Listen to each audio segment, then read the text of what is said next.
입니다. 아멘. 한 마차가 길을 가는데 성벽을 쌓고 있는 현장에 다다랐습니다. 이 마차를 모는 마부가 소리칩니다. 마차가 오고 있는데 너희는 어찌하여 꼼짝할 생각도 않고 있느냐? 벽들만 쌓고 있어. 어서 길을 비켜다오.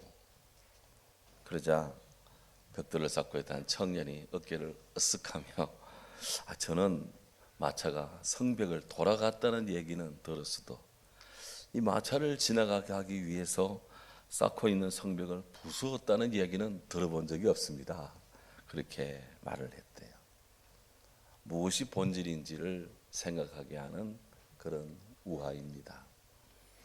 1517년 10월 31일 지금부터 508년 전에 마틴 루터 95개조 한금을 비텐베르크 대학교에 한금을 붙임으로써 종교개혁의 불길이 당겨졌습니다. 종교개혁의 본질은 오직, 라틴어로 오직을 뜻하는 솔라, 이 솔라 5개의 솔라로 집약이 됩니다. 인간은 자신의 공로가 아니라 오직 하나님의 은혜로 구원을 얻습니다. 솔라 그라티아 아멘. 인간은 십자가에 대한 오직 믿음, 솔라 피데, 이 피데로 하나님 앞에 오직 믿음으로 구원을 받습니다. 또한 교황이 아니라 오직 그리스도가 솔라 그리스도, 오직 그리스도가 교회의 주인입니다. 중심입니다. 네 번째, 교회의 전통이 아니라 오직 성경으로 솔라 스크립트라, 오직 성경으로 이 성경만이 모든 기독교인 세계의 최고 규범입니다 하는 것. 다섯 번째, 그리스도인의 오직 행함, 솔라 오페라, 오직 행함이라는 것은 어떤 면죄부나 유물을 수집하는 것 같은 그런 중세의 선행들이 아니라 참 선행은, 참 행함은 오직 그리스도 안에서 이웃을 사랑하는 그것만이 참 선행입니다. 그것은 십자가의 도, 그 십자가의 도를 성취합니다 라고 하는 거예요. 이 5가지 솔라로 집약되는 이 종교개혁, 진정으로 인류가 사는 길은 성경으로 돌아가는 것이다. Back to the Bible, 라틴어로는 ad biblica, 오직 성경으로 돌아가는 것이 온 인류가 사는 길입니다. 그것이 복음입니다. 바로 우리는 이 운동을 일으킨 마틴 루터 종교개혁 508년을 기념합니다. 왜? 우리가 그 복음의 후예이기 때문에 그렇습니다. 말씀으로 사는 길. BC 587년 예수님 오시기 587년 전에 역사적으로 바벨론에게 처절하게 멸망을 당했던 남유다, 그 백성들이 사는 길은 오직 하나님의 말씀이 있다. 성경은 그렇게 말씀합니다. 일찍이 이스라엘의 마지막 왕 시드기야, 그리고 무수한 그 당시의 지식인들, 또 정치인들은 이스라엘이 사는 길은 스스로의 자주의 길을 걷는 것이다, 그렇게 생각을 했습니다. 그래서 떠오르는 신생 바벨론에 저항을 하고 애국과의 동맹을 강화합니다. 하나님의 뜻과 정반대의 길을 걸었습니다. 결과적으로 이스라엘은 바벨론에게 무참히 정복을 당합니다. 이스라엘의 쓸만한 사람들은 다 바벨론으로 끌려갔습니다. 나머지 사람들은 3분의 1은 칼에 맞아 죽고, 3분의 1은 굶어 죽고, 3분의 1은 도망치다가 죽고, 기근에 죽고, 그렇게 다 죽고, 정말 쓸만한 사람 몇 명만이 남아서 바벨론에 끌려갔습니다. 무려 70년 동안 노예 생활을 했습니다. 우리의 일제에 36년 압제를 받았는데 그들은 바벨론에 공식적으로 70년 동안 압제를 받았습니다. 이것이 바벨론 유수라고 하는 고등학교 세계사에도 나오는 유명한 사건입니다. 예레미야 선지자는 이렇게 나라가 망하는 정말 조국의 슬픈 현실을 바라보며 예레미야 애가라고 하는 슬픔의 노래를 지었습니다. 예레미야 애가 1장 1절 2절은 너무나 한스럽습니다. 슬프다 이 성이여, 전에는 사람들이 많더니 이제는 어찌 그리 적막하게 되었는고. 전에는 열국 중에 크던 자가 이제는 과부같이 되었고, 전에는 열방 중에 공주였던 자가 이제는 강진노동을 하는 자가 되었도다. 밤에는 슬피우니 눈물이 뺨에 흐르며 사랑하던 자들 중에 그에게 위로하는 자가 없고 친구들도 다 배반하여 이제는 원수가 되었도다. 다 죽고 다 끌려가고 나니 이스라엘 땅에 남아있는 사람이 없는 거예요. 그 안에서 무수한 배반이, 그리고 무수한 죽음이 서로 함께 상충되고 충돌했습니다. 시편 137편을 보면 그 바벨론으로 끌려간 자들이 한스러운 그런 시름에 잠긴 이런 시를 지어 노래를 부릅니다. 우리가 바벨론 강 기슭에 앉아 거기에 앉아서 시온을 기억하며 눈물을 흘렸노라. 강변 버드나무 가지에 우리 수금을 걸어놓고서 우리를 잡아온 그 사람들이 그곳에서 노래를 하라 청하였지만 어찌 남의 나라 낯선 땅에서 여호와의 노래를 부를 수 있으리요. 외국에 끌려가면 이렇게 되는 겁니다. 그런데 우리 하나님은 구원의 하나님이십니다. 이사야 41장 17절 하나님의 사랑을 일러줍니다. 가련하고 가난한 자가 물을 구하되 물이 없어 갈증으로 그들의 혀가 마를 때 나 여호와가 그들에게 응답하겠고 나 이스라엘 하나님이 그들을 버리지 아니할 것이라. 아멘. 예레미야 29장에 보면 이스라엘이 얼마 동안 바벨론에 끌려가게 될지를 예언을 합니다. 이렇게 말합니다. 여호와께서 말씀하신다. 바벨론에서 70년이 차면 내가 너희를 돌보고 나의 선한 말을 이루게 하여서 성취하여서 너희를 이곳으로 돌아오게 하리라. 예레미야 선지자는 바벨론에게 아직 점령당하지 않았지만 이스라엘이 곧 바벨론에게 점령을 당하는데 70년 동안 바벨론에 끌려갈 것이다. 그리고 그 70년이 다 차면 하나님이 다시 이스라엘 백성들을 이곳 예루살렘으로 돌아오게 할 것이다. 그렇게 예레미야에게 약속을 했어요. 하나님 말씀의 사건입니다. 하나님이 예레미야를 통해 말씀하신 바벨론 포로 70년, 그 기간이 찼습니다. 놀랍게도 해방의 소식이 들렸습니다. 에스라 1장 1절 2절에 보면 하나님의 해방 소식이 들립니다. 바사, 페르시아, 고레스 왕이, 키루스 왕이 나는 새가 아니고는 들어갈 수 없다고 하는 그 견고한 바벨론성 그 밑으로, 성 밑으로 땅굴을 파고 들어가는 기가 막힌 작전을 펼쳐서 하룻밤 사이에 바벨론을 무너뜨렸습니다. 그토록 견고한 바벨론 제국이 하룻밤 사이에 페르시아에게 점령을 당한 겁니다. 바벨론을 점령한 고레스 왕이 너무나 감사해서 하늘의 하나님께 영광을 돌리며 동시에 그가 온 백성들에게 자유를 선포합니다. 바벨론에게 억지로 끌려와 이곳에서 고통을 당한 나라 사람들은 자기네 땅으로 돌아가도 좋소. 이렇게 자유 해방령을 내렸습니다. 할렐루야. 하나님이 예레미야를 통해 말씀하신 것 같이, 하나님이 이사야를 통해 말씀하신 것 같이 자유가 그렇게 성취되었습니다. 우리는 자유가 정치인에 의해서 무슨 군사적으로 어떻게 될 줄 알지만 천만의 말씀, 자유의 하나님께서 자유를 축복할 때 하나님이 이 뜻이 이루어지는 줄로 믿습니다. 이렇게 해서 이스라엘이 정말 하나 앞으로 감격적인 이스라엘 귀환을 하는데 그때가 BC 539년 10월 달이었습니다. 그때 이스라엘은 그때의 감격을 시편 126편에서 이렇게 노래합니다. 여호와께서 여기에 나오는데 같이 한번 읽도록 합니다. 여호와께서 시온의 포로를 돌려보내실 때 우리는 꿈꾸는 것 같았도다. 그때 우리 입에는 웃음이 가득하고 우리 혀에는 찬양이 찼었도다. 그때 문나라 가운데서 말하기를 여호와께서 그들을 위하여 큰 일을 행하셨다 하였노라. 아멘.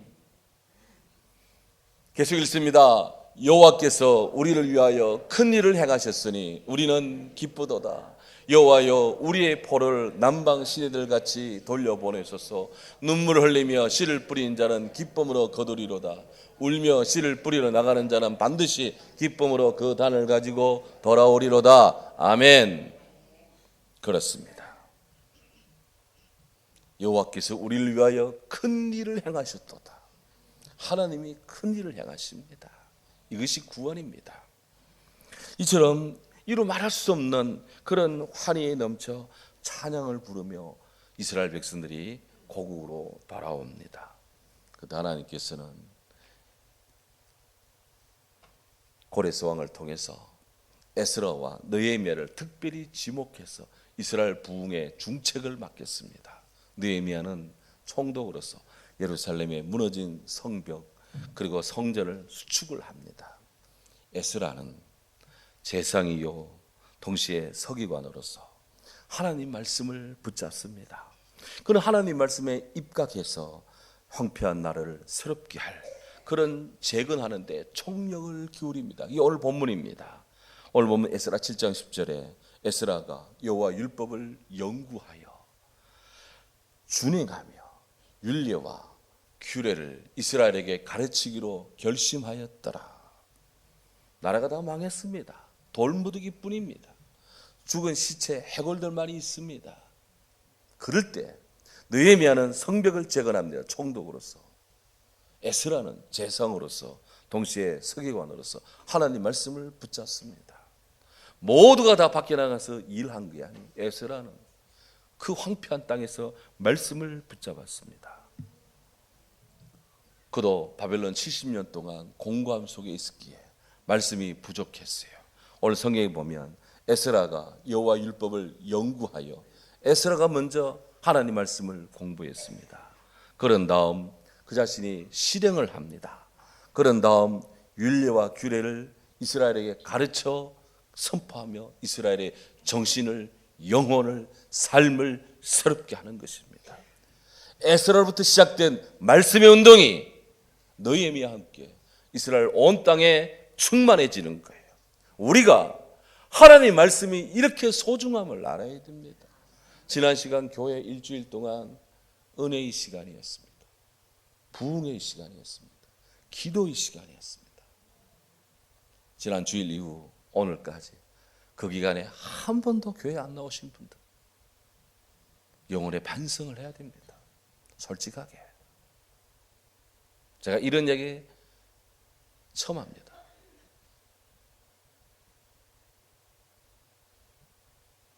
하나님 앞에 우리가 너무 비난하다, 너무 가난하다.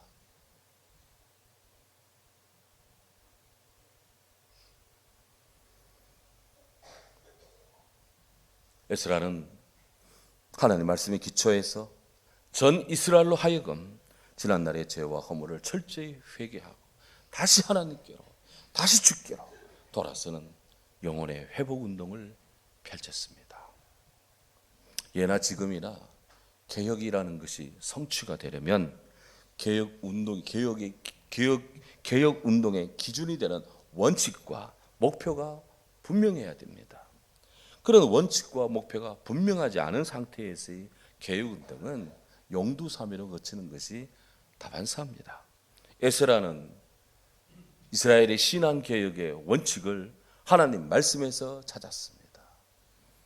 그래서 에스라는 그 사람이 먼저, 그 자신이 먼저 말씀을 철저히 공부하고 연구하고 그 후에 그 자신이 그 말씀을 실천하면서 이스라엘에게 가르쳤습니다. 그렇게 해서 다시 이스라엘 위에 말씀이 일어나게 했습니다. 적은 누룩이었지만 온 빵가루, 밀가루를 변화시키듯이 적은 겨자씨지만 큰 나무가 되듯이 큰 위대한 변화가 그렇게 한 사람의 말씀 운동으로 시작이 되었습니다. 그래서 이스라엘의 개혁이 이루어진 거예요. 종교개혁 또한 말씀으로 돌아가는 운동입니다. 마틴 루터가 종교개혁을 독일에서 종교개혁을 일으킬 때 스위스에서, 오늘날의 스위스에서는 율리 쯔윙글이라는 분이 복음의 운동 개혁자로 등장을 했습니다. 하나님은 하나님의 일을 하기 위해서 나라별로 시대별로 당신의 사람을 들었습니다. 그렇게 해서 독일 땅에서는 루터가, 스위스 독일어권에서는 쯔윙글리가, 스위스의 프랑스어권에서는 칼빈이 이렇게 세워집니다. 영국 스코틀랜드에서는 존 낙스가 그렇게 세워지는 거예요. 어느 권별로 그렇게 하나님이 당신의 사람을 세웠습니다. 이 쯔윙글리는 올 종교개혁 주일에는 쯔윙글리를 집중적으로 한번 생각해 보는데요. 올 이 쯔윙글리는 오스트리아 비엔나 대학교에서, 그리고 르네상스 인문주의 학술 중심지인 스위스 바젤 대학교에서 공부를 했습니다. 좀 어려운 이야기지만 오스트리아와 르네상스 중심지인 바젤에서 공부를 한 다음 이분은 에라스무스의 영향을 많이 받아서 에라스무스가 신약 성경을 헬라어로 번역을 했는데 그 헬라어를 마스터했습니다. 그렇게 해서 루터한테 특별히 의존하지 않고도 그 스스로 하나님 말씀의 새로운 개혁 사상에 눈을 떴습니다. 그는 젊은 시절 흑사병에 걸려서 사경을 헤맸습니다. 그 죽을 고비에서 하나님 은혜로 다시 살아났습니다. 그때 그는 그 흑사병에 걸려 사경을 헤매는 그 고열에 시달리면서 인간의 운명이, 소위 인간의 운명이라는 것이 하나님의 절대 주권에 의해서 된다고 그는 알았습니다. 자기가 되는 줄 알았는데, 사람이 그 자기 삶을 결정한 줄 알았는데 그것이 아니고 한번 죽다 살아났으니 하나님의 손길에 하나님의 인간의 손이, 생명이 있구나 라는 걸 그때 깨달았어요. 그래서 그는 전적으로 하나님을 위해 살고자 했습니다. 당대의 지성인이었습니다. 그런 그가 하나님 위해 살고자 했는데, 공교롭게도 1519년 스위스 주리의 시민들이 이 쯔윙글리를 스위스 주리 대성당의 주교가 되라고 그렇게 했습니다. 그래서 그가 졸지에 하나님의 사람이 되었습니다. 루터의 종교개혁 운동이 면죄부, 그 면죄부에 대한 신학적인 반대에서 시작이 되었다면, 쯔윙글리의 주리 종교개혁은 뜻밖에도 소세지, 우리가 먹는 소세지 있잖아요. 그 소세지에서 그걸 가지고, 그것 때문에 종교개혁이 일어났습니다. 1522년 2월 초에 사순절 기간이었습니다. 이때 쯔윙글리는 친구 크리스토퍼 프로샤우어라는 친구의 집에서 뜻있는 지인들과 함께 저녁 모임을 가졌는데, 그날 식탁에 소시지가 나왔습니다. 쯔윙글리 제하고 많은 친구들이 맛있게 그 소시지를 먹었습니다. 당시는 재정일치 중세 사회였기에 종교적 규율은 사회법 또 일반적인 법과 다름이 없었습니다. 특히 당시 중세 교회는 이 사순절 기간 동안에 육식, 고기 먹는 것을 절대적으로 금했습니다.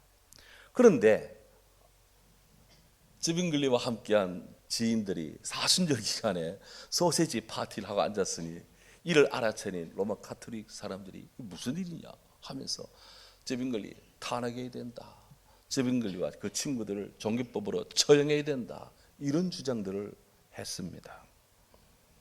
이것이 도화선이 되어서 1523년에 로마 가톨릭 진영과 프로테스탄트 종교 개혁을 하는, 하나님 말씀의 개혁 운동을 하는 사람들 부르 사이에 대단히 큰 두 번에 걸친 논쟁이 있었습니다. 이때 쯔윙글리는 예수 그리스도의 참된 신앙, 성경적인 참된 신앙을 설명하고 옹호할 좋은 기회라고 생각을 하고, 그가 라틴어권, 라틴어가 아니라 일상적으로 독일어를 쓰는 이 스위스의 독일어권 사람들을 위해서 복음의 주장을 67가지로 압축을 했습니다. 그 해설판까지 해가지고 나름의 팜플릿처럼 출판을 했는데 제가 몇 가지를 한번 인용해 보면 첫 번째 루터는 97개 95개 이 논제라면 제빙글리는 67개 조항을 만들었어요. 첫째, 교회 확증을 거치지 않은 복음이 무효라고 그렇게 말하는 사람들은 누구나 하나님께 죄를 범하는 것이고 하나님을 모욕하는 것이다. 두 번째, 복음의 요점과 본질은 우리 주 예수 그리스도 하나님의 참된 아들이 우리에게 하나님 아버지의 뜻을 알려주셨고 그의 무죄함으로 우리를 죄에서 해방해 주셨으니 하나님과 화해케 하셨다는 이 예수 그리스도의 복음이다. 세 번째, 그러므로 그리스도는 지금까지 살았던 사람들, 지금 살아있는 사람, 그리고 앞으로 살아갈 사람 모두에게 있어 유일한 구원의 길이시다. 이런 것들을 성명서로 발표하는 거예요. 네 번째, 예수 그리스도의 또 다른 문을 찾거나 가르치는 사람은 잘못된 사람이다. 그는 영혼의 강도이고 도둑이다. 예수 그리스도의 다른 구원의 진리는 없다 이겁니다. 일곱 번째, 예수 그리스도 그는 영원한 구원이시며 모든 믿는 자의 머리이시다. 모든 믿는 자는 그의 지체이시고 하지만 그리스도가 없는 사람들, 그들은 죽은 사람들, 아무것도 할 수 없는 존재이다. 15번째, 우리의 구원은 믿음에 있고 우리의 저주는 불신앙에 있다.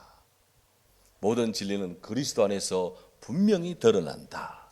오직 예수 그리스도적인 그 같은 중요한 그런 주제와 사상을 집약을 해서 67가지를 발표했습니다. 굉장히 이 제빙글리는 급한 사람이었습니다. 급진적인 사람이었습니다. 레디컬한 사람이었습니다. 그는 교회의 교황 제도를 부정했습니다. 놀라운 일입니다.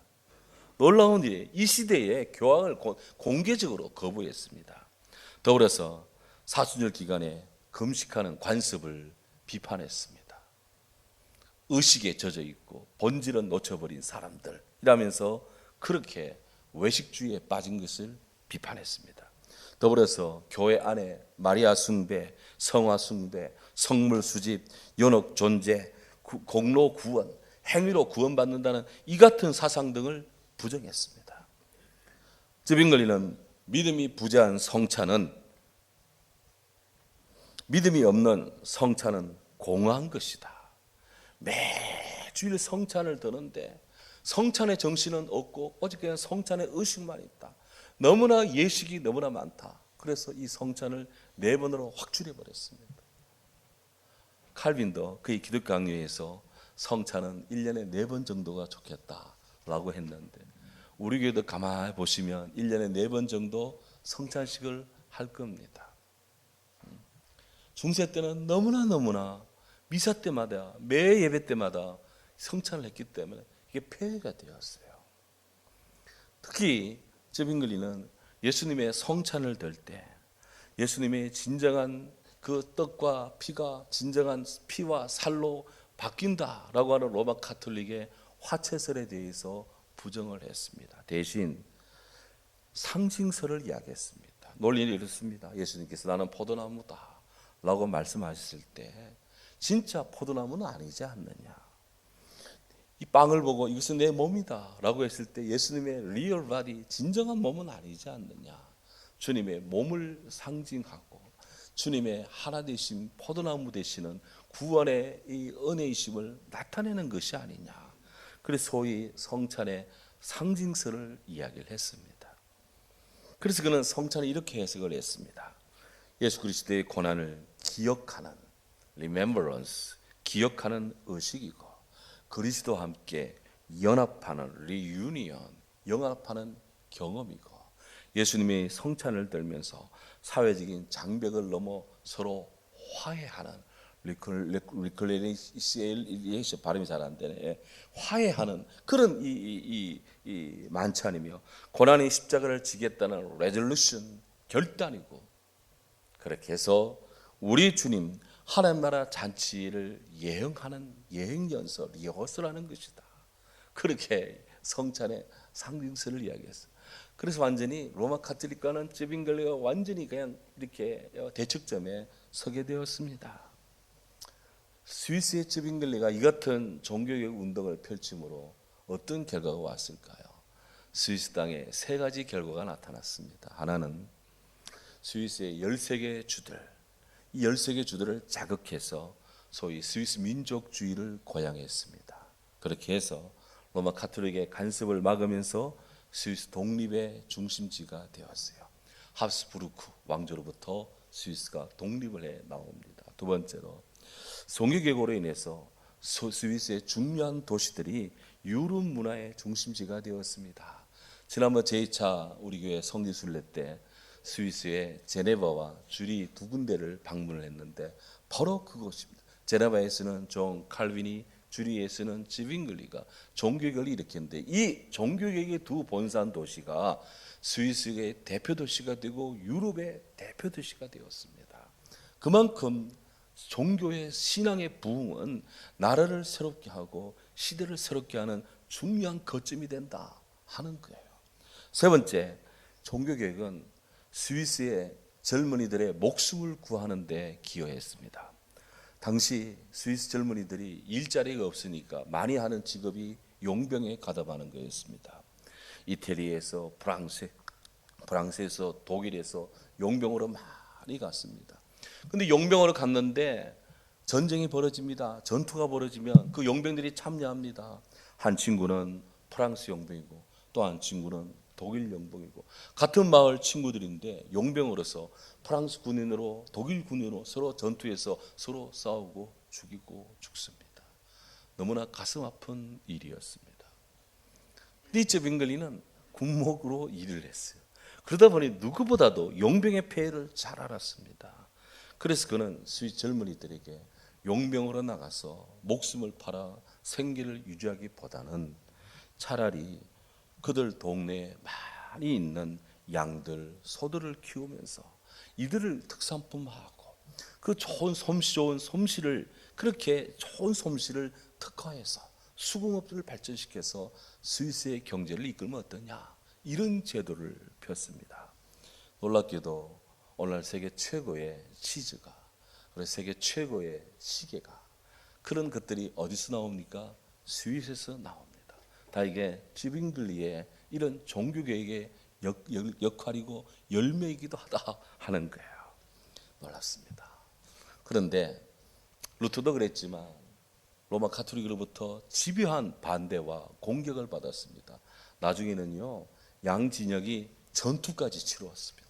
카펠이라는 지역에서 복음을 수호하고자 하는 쯔빙글리 비롯한 종교 개혁파와 복음의 교회 개혁을 반대하는 로마 가톨릭이 카펠이라는 지역에서 전투를 치렀는데 쯔빙글리도 참지 못하고 같이 전투에 참여했어요. 그런데 불행히도 적의 칼에 맞아 쓰러졌습니다.